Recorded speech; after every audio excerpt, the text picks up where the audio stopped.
pada tanggal 29 November 2021 nanti. Tepat 1 tahun sudah tragedi kayu mati. Kisah kelam dalam aktivitas bongkar dan muat kayu log di atas tongkang berakhir dengan jeritan dan tangisan. Inilah kisah kelam tragedi kayu mati.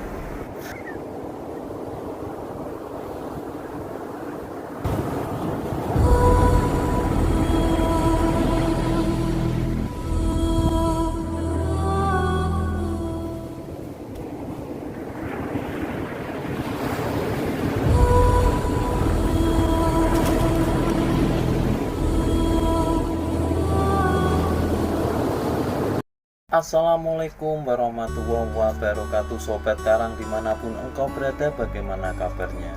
Aku doakan selalu sehat walafiat ya, tanpa kekurangan apapun, diberikan limpahan rezeki yang barokah, diberi kebahagiaan yang luas tanpa batas, dan ingat, hutang lunas. Amin amin amin Allahumma amin. Hai Sobat Karang, halo. Berjumpa lagi ya dengan aku Bulu, masih bersama Karang Channel. Ya, bagi yang baru klik video ini aku ucapkan terima kasih, selamat datang. Mohon dukungannya ya sobat dengan cara like, share, dan subscribe ya. Mungkin kalian tidak asing lagi dengan kata-kata kapal. Kalau aku ngomong soal kapal, pasti dalam benak kalian pasti terpikirkan soal pelaut, pelayaran, uang banyak cewek, apalagi ya dan lain-lain sebagainya. Tunggu dulu, kata siapa pelaut uangnya banyak? Ayo, kata siapa? Kata siapa pelaut banyak uangnya, banyak ceweknya? Nah, ngomong-ngomong soal pekerjaan pelaut yang enak, katanya sih ya, katanya sebelah kerjaan pelaut sangat enak. Itu ada sebuah kisah kelam yang akan aku angkat di video ini, yaitu kisah kelam saat pembongkaran dan pemuatan kayu log di atas tongkang. Penasaran? Pengen tahu apa ceritanya? Yuk, simak terus ya di Karang Channel.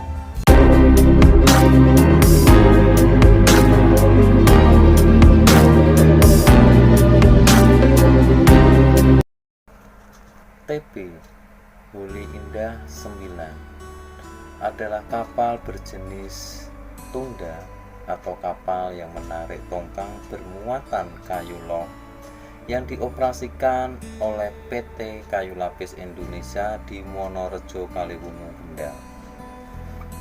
Kapal Holi Indah 9 ini dioperasikan oleh PT Kayu Lapis Indonesia untuk melayani rute pedalaman Papua, yaitu pengangkutan kayu log dari pedalaman Papua menuju lepas Muara. Karena di Muara sudah ada kapal besar atau kapal kargo atau tongkang-tongkang induk yang menunggu untuk pemuatan kayu log tersebut. TP Holi Indah ini menarik tongkang langsir dengan muatan 98 kayu log dan membawanya ke laut atau lepas Muara, tempatnya di area Sorong. Karena di sana sudah ada tongkang induk yang menunggu, yaitu TP Prima Bahari beserta tongkangnya yang sudah ada muatan kayu log sebanyak 484 buah. Dan posisi saat itu tongkang induk stabil, tidak memiliki kemiringan. Akhirnya TP Holi Indah ini tiba di tempat berlabuhnya tongkang induk. Karena cuaca laut saat itu sangat bersahabat dan sangat mendukung, maka diinstruksikanlah TP Holi Indah ini untuk langsung merapat dan sandar di sisi kiri tongkang induk. Selesai sandar sebelah kiri tongkang induk, maka proses bongkar dan pemuatan segera dikerjakan. Waktu awal proses pemuatan dan pemindahan kayu log dari tongkang langsir dipindah menuju tongkang induk berjalan dengan lancar tanpa ada kendala suatu apapun. Cuaca yang sangat cerah membantu proses pemuatan kayu log semakin cepat. Para ABK kapal pun ikut serta membantu ke tongkang induk dan tongkang langsir guna mempercepat proses pemuatan ini. 51 buah kayu log berhasil dipindahkan dari tongkang langsir ke tongkang induk, tapi posisi tongkang induk yang tadinya seimbang kini mulai miring ke depan.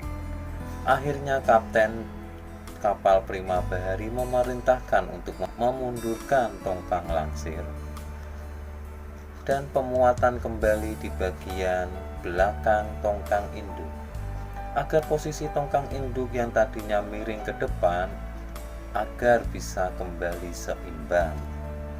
Setelah selesai proses mundur dari tongkang langsir, akhirnya pemuatan kembali dilanjutkan. Proses pemuatan kayu log kembali dilanjutkan dengan menata kayu log tersebut di bagian belakang pada tongkang induk. Pemuatan masih berjalan, tapi posisi tongkang induk belum juga seimbang. Malah yang ada sekarang posisi tongkang induk cenderung miring ke kiri. Melihat kejadian tersebut, Kapten TB Prima Bahari memerintahkan pada tongkang langsir yang semula berada di belakang sebelah kiri untuk segera lepas dari tongkang induk dan sandar kembali di sebelah kanan tongkang induk agar bisa kembali seimbang.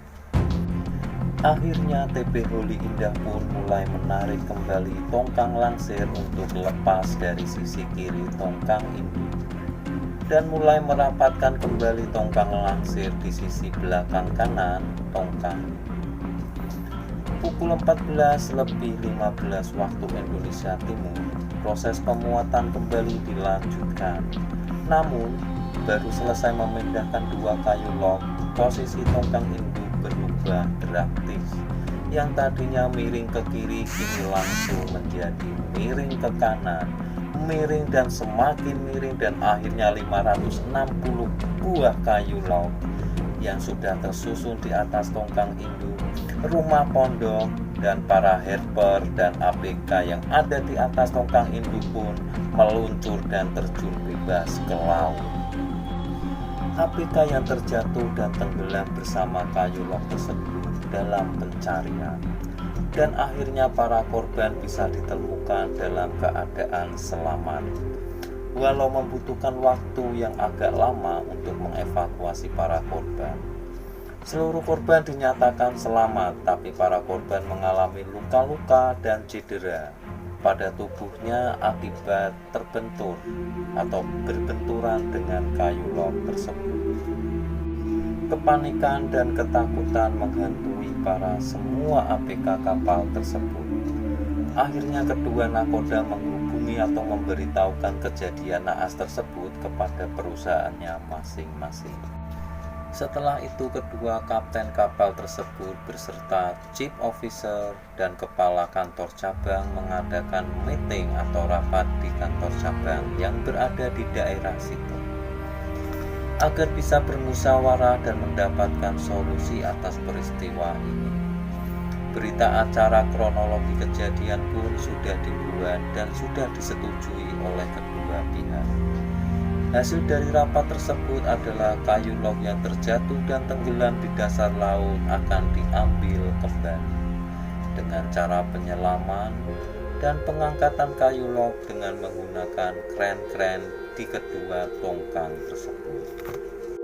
Keesokan harinya, kepala cabang mendatangi rumah ketua adat yang berada tidak jauh dari TKP untuk meminta izin akan diadakannya kegiatan penyelaman dan pengangkatan kayu-kayu yang sudah tenggelam. Akhirnya ketua adat pun memberikan izin kepada kepala cabang untuk melakukan kegiatan tersebut dengan catatan, sebelum melakukan penyelaman dan pengangkatan kayu harus dilakukan dulu upacara adat di sekitar TKP.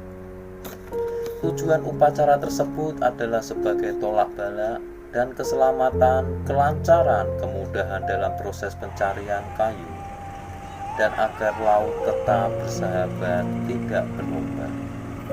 Akhirnya kepala cabang pun menyetujui usulan dari ketua adat untuk mengadakan upacara adat di sekitaran TKP. Keesokan harinya, pagi yang cerah, ketua adat bersama warga-warganya berbondong-bondong untuk melakukan ritual atau upacara adat di tengah laut, tepatnya di sekitaran tempat terjatuhnya kayu tersebut.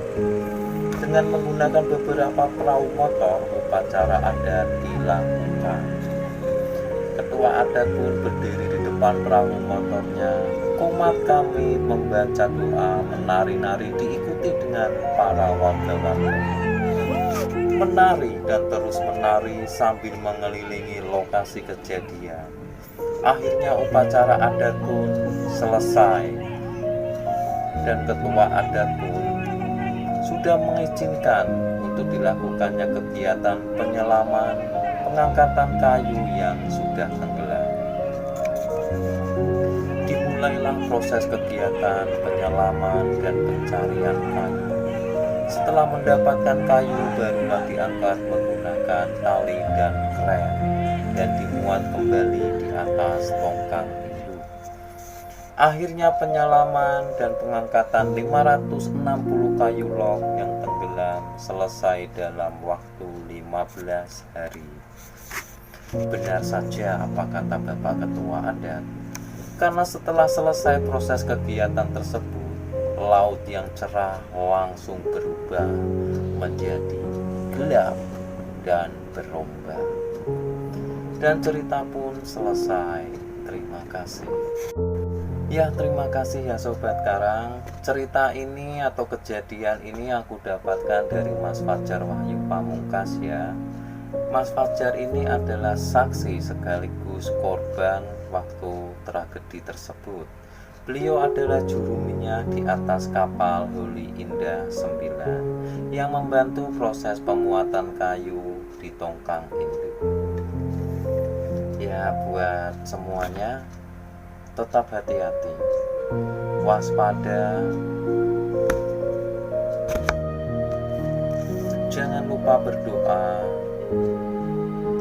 agar apa yang kita kerjakan selalu dalam lindungan Allah Subhanahu wa Ta'ala dan terhindar dari bencana-bencana. Tetap fokus dalam bekerja, pakai masker, dan ingat jaga jarak, ikuti prokes kesehatan. Terima kasih. Wassalamualaikum warahmatullahi wabarakatuh. Jumpa lagi di Karang Channel.